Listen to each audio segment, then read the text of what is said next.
ETF index mutual funds నేర్చుకుని stock మార్కెట్లో రాణించాలనుకుంటున్నారా? వెంటనే ఈ నెంబర్కి కాల్ చేయండి. Hello viewers, welcome back to our channel. ప్రస్తుతం మనతో పాటు ఉన్నారు consumers affair committee chairman Mandadi Krishna Reddy garu. సార్తో మాట్లాడదాం. నమస్తే సార్. నమస్కారం అమ్మా.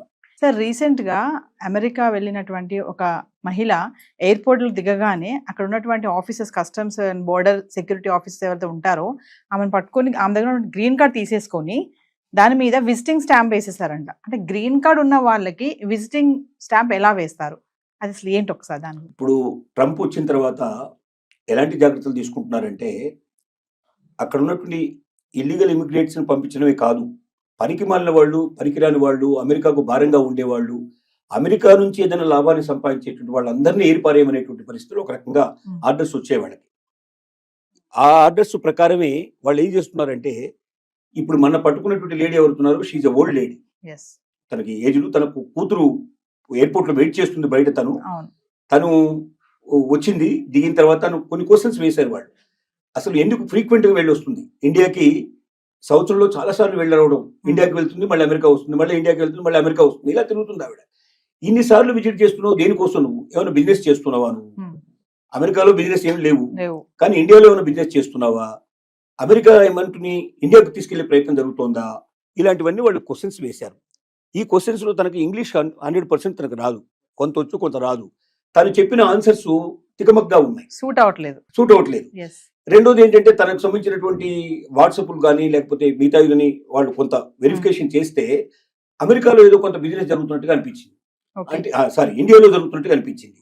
అంటే అమెరికాకు సంబంధించిన డబ్బులు ఇక్కడ ఉన్నటువంటి ఇండియన్స్ ని అందరి దగ్గర డబ్బు తీసుకొని తను అమెరికాకు వెళ్ళి, అమెరికా లోపల ఇండియాకు వెళ్ళిన తర్వాత తను అక్కడ బిజినెస్ చేస్తోంది. అంటే ఆ బిజినెస్ ఏదో అమెరికాలో చేస్తే దానివల్ల ట్యాక్సెస్ వస్తే అది అమెరికన్స్కి ఎంతో మేలు జరుగుతుంది. అమెరికాలో ఉన్న డబ్బుని ఇండియాకి తీసుకెళ్లడం వల్ల ఇండియన్స్ బెనిఫిట్ అవుతారు తప్ప అమెరికన్ బెనిఫిట్ అయ్యే అవకాశాలు లేవు. కాబట్టి వాళ్ళు ఎంతసేపు ఏం చూస్తున్నారంటే, అమెరికాకు బెనిఫిట్ ఎట్లా తీసుకురావాలి, అమెరికాను అగ్రరాజ్యంగా నిలబెట్టాలి, అమెరికా ప్రపంచాన్ని డామినేట్ చేసి రావాలి. ఇప్పుడే ట్రంప్ చెప్పే విధానం ఇదే.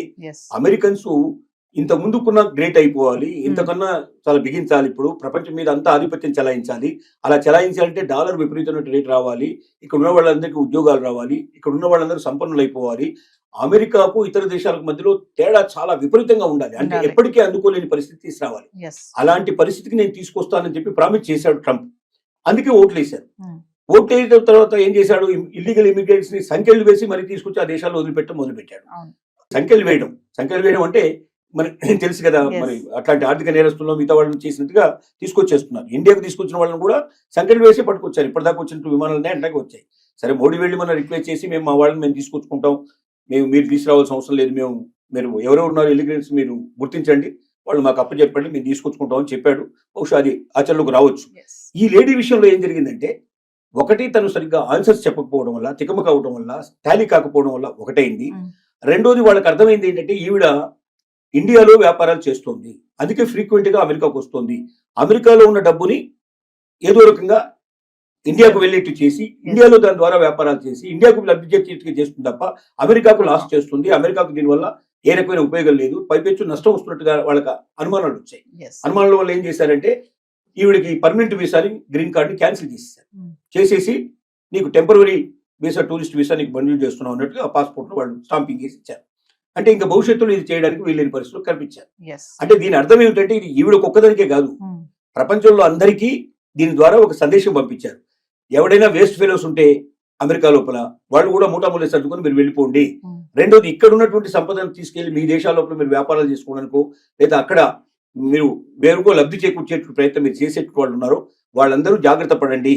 ఇక నుంచి భవిష్యత్తులో ఇది నడవు, ఇది ఫస్ట్ కేసు కాదు, అంటే ఇది కేసు ఒకటే కేసు కాదు, ఇంకా భవిష్యత్తులో 100 కేసులు 1000 కేసులు జరిగే అవకాశాలు ఉన్నాయి అని అందరికీ హెచ్చరిక పంపించడానికి దీన్ని ఒక ఉదాహరణగా చేశారు. ఇప్పుడు దీనివల్ల మిగతా వాళ్ళందరూ సర్దుకునే పరిస్థితి స్టార్ట్ అయింది, అలర్ట్ గా అవుతారు. అది ఇంకోటి, భాష సరిగ్గా రానటువంటి వాళ్ళు ఖచ్చితంగా ఇంకొకరు భాష వచ్చిన వాళ్ళ వెంటనే ఇద్దరు కలిసి రావాలి తప్ప ఒక్కరే ఒంటరిగా ప్రయాణం చేయడం వల్ల కూడా డేంజర్ అయ్యే పరిస్థితి ఉంది. రేపొద్దున అసలు ఏమీ లేని వాళ్ళు కూడా, ఏదో వాళ్ళ పిల్లల్ని చూడడానికి వెళ్ళిన వాళ్ళు కూడా సరిగ్గా ఆన్సర్ చెప్పకపోతే, గతంలో వీళ్ళకి సాయంగా వాళ్ళే ఇచ్చేవాళ్ళు. ఎవరన్నా భాష తెలిసిన వాళ్ళని, లాంగ్వేజ్ ఎవరైతే చేస్తారో దుబాసీలు అంటారో వీళ్ళని పెట్టి వీళ్ళకి సాయం చేసేవాళ్ళు. ఇక నుంచి సాయం చేయరు వీళ్ళు, ఎందుకంటే వీలైనంత వరకు అమెరికాకు వచ్చే వాళ్ళని తగ్గించాలనుకుంటున్నారు, పెంచాలనుకోవటం లేదు. టూరిస్ట్ వీసా కింద వచ్చిపోతే వాళ్ళకి అభ్యంతరం లేదు, వచ్చి ఓ నెల 2 నెలలు మ్యాక్సిమం 6 months టైం ఇస్తారు. 6 months లో మీరు అమెరికా అంతా తిరగండి, డబ్బంతా ఖర్చు పెట్టండి, మాకు బాగా వచ్చేది చేయండి, మాకు ట్యాక్సీలు వచ్చేది చేయండి, మా వాళ్ళకి ఇక్కడ అమ్మకాలు జరిగేటట్టు చేయండి, మావి కొనుక్కుపోండి. కానీ మీరు ఉన్నవి మా దగ్గర అమ్మడానికో లేకపోతే మా డబ్బును దోచుకుపోవడానికో మా ట్యాక్సెస్ని తగ్గించడానికో మేము ఇక్కడ సిద్ధంగా లేవు. కాబట్టి ప్రపంచ ప్రజలారా జాగ్రత్త పడండి.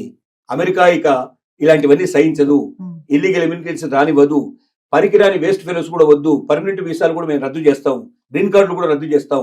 ఇక నుంచి ప్రతి ఒక్కరూ జాగ్రత్త పడండి అని ఒక పెద్ద హెచ్చరికకి ఆవిడ ఒక ఉదాహరణగా తీసుకోవడం జరిగింది. అంటే ఇక్కడ మేము ఎక్కువ సంపాదించలేకపోతున్నాము, అక్కడికి వెళ్ళి బాగా సంపాదించాలి అనుకునే ఆలోచన ఇంకా వద్దు అని అంటారా సార్? ఖచ్చితంగా.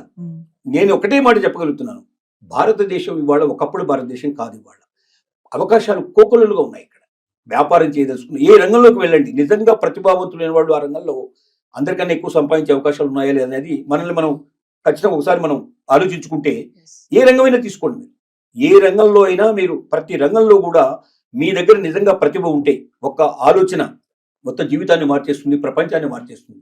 అలాంటి ఆలోచనలు మీ దగ్గర ఉంటే ఇక్కడ కూడా మీరు రాణించే అవకాశం కావాల్సినంత ఉంది. వ్యాపారం చేసేందుకు మీ దగ్గర ఉన్న ఐడియాని పెట్టుబడి పెట్టగలిగితే దాన్ని పెట్టుబడిని తీసుకోవడానికి సిద్ధపడే వాళ్ళు, దానికి తగినట్టుగా కొన్ని 100 రెట్లు పెట్టుబడి పెట్టి దాన్ని ప్రపంచానికి అంతా అందించడానికి సిద్ధపడే వాళ్ళు ఇక్కడ కావాల్సిన మంది ఉన్నారు.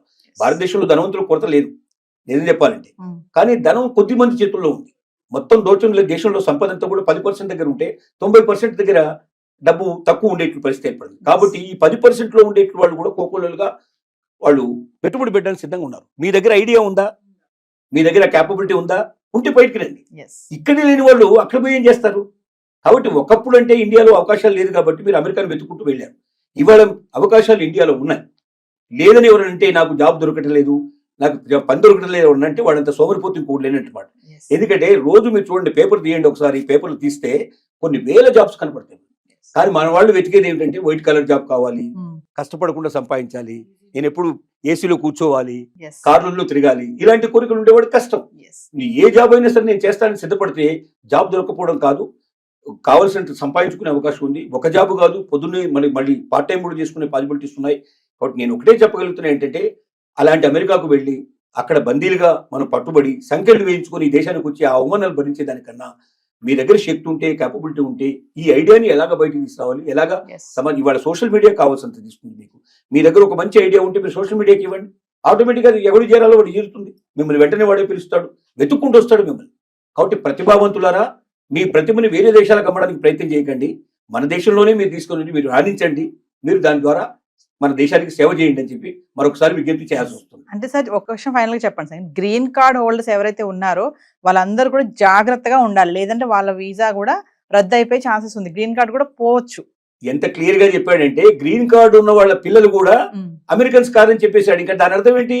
గ్రీన్ కార్డ్ అనేది ఒక పత్రం మాత్రమే, ఒక పేపర్ మాత్రమే. అంటే నువ్వు అక్కడ జాబ్ చేస్తున్నావు, నీకు ఒకవేళ ఆ జాబ్ ఆల్రెడీ నీకు పద్ధతి ప్రకారం వచ్చి ఉంటే ఆ జాబ్ చేసుకోవడం నీకు పనికి వస్తుంది. కానీ నువ్వు పర్మనెంట్ రెసిడెన్స్ రాకుండా, పర్మనెంట్ రెసిడెంట్ అనేది మళ్ళీ వేరే, పర్మనెంట్ రెసిడెన్సీ నీకు రాకుండా, నువ్వు రెసిడెంట్ కాకుండా అక్కడ నీకు అమెరికా లోపల అమెరికా పౌరసత్వం నీకు లేదు. అమెరికా పౌరసత్వం అంటే గ్రీన్ కార్డు యొక్క వాల్యూ ఎంత? తాత్కాలికమైంది తప్ప అది ఏం లేదు. అంటే L1 వీసా లాంటిది ఒక రకంగా చెప్పాలంటే గ్రీన్ కార్డు కూడా. L1 వీసా 3 ఏళ్ళు పనిచేస్తే గ్రీన్ కార్డు ఒక 5 ఏళ్ళు పనిచేస్తుంది, 10 ఏళ్ళు పనిచేస్తుంది, లేదా వాడికి ఎప్పుడు కోపం వస్తే అప్పుడు పంపించేస్తాడు. కాబట్టి గ్రీన్ కార్డు ఉన్నంత మాత్రంలో నేను అమెరికన్ని, ఇంకా నాకు ఏ రకమైనటువంటి ఆపద లేదు, నేను లైఫ్ లాంగ్ ఇక్కడే ఉంటానని ఎవరన్నా కళ్ళు కంటే ఆ కళలు కళ్ళని చెప్పి నిరూపించడానికే మన ఆ లేడీ ఉదంతం అనేది ఒక రకంగా చెప్పుకోవచ్చు. థ్యాంక్ యూ అండి, నమస్కారం.